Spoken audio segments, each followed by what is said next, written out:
Earth science. It's a good science.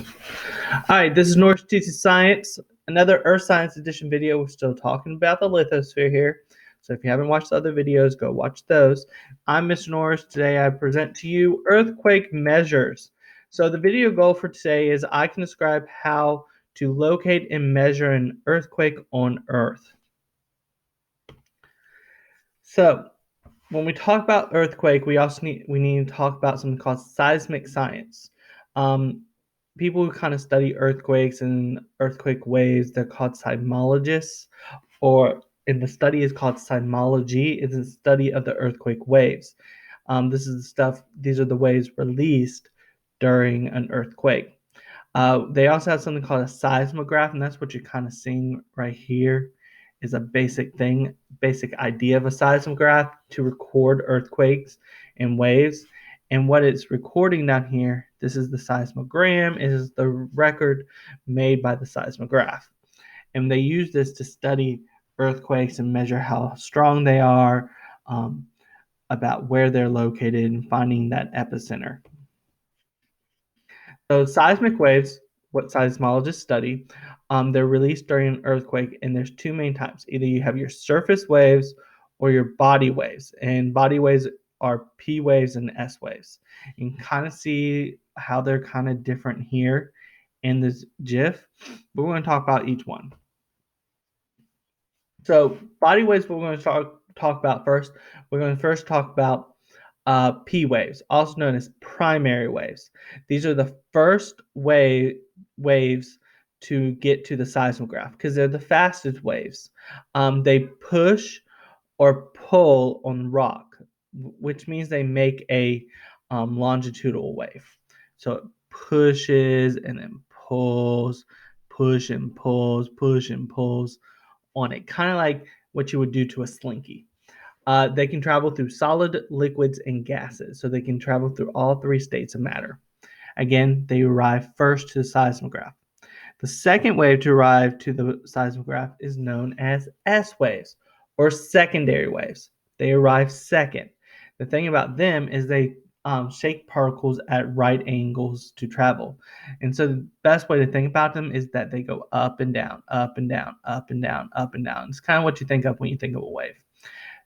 S waves are unique because they can only travel through solids. They cannot travel through gases and they cannot travel through liquids. They can only travel through solids.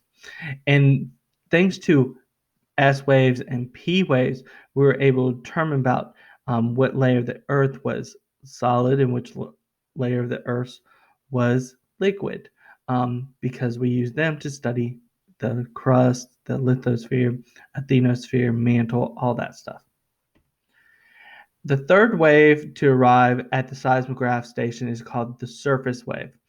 And these travel, these are seismic waves. They only travel on the outside layer of the Earth, and they can move up and down and side to side.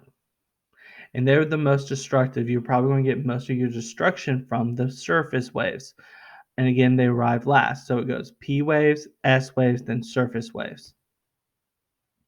Now, locating an earthquake. This is why it's important to know about the waves. We can use the difference in velocity of the P waves and S waves are used here.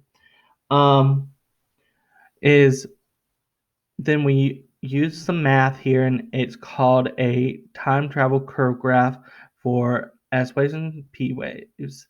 And you need to take them and do little circles on the graph like you see here. So here's Chicago. It measured the P and S waves, found out that somewhere within this circle is going to be the epicenter of the earthquake. You need at least 3 seismograph stations so that you can pinpoint exactly where the earthquake happened. And so you can have these points all across the world to figure this out. Now, the strength of an earthquake, we look at it in 2 different ways. We look at the intensity and we look at the magnitude. Now, earthquake intensity is a measure of how much shaking happens, and it's usually based off the amount of damage.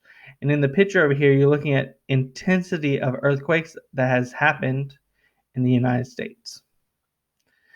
The red ones and the green ones are probably the ones that did most damage.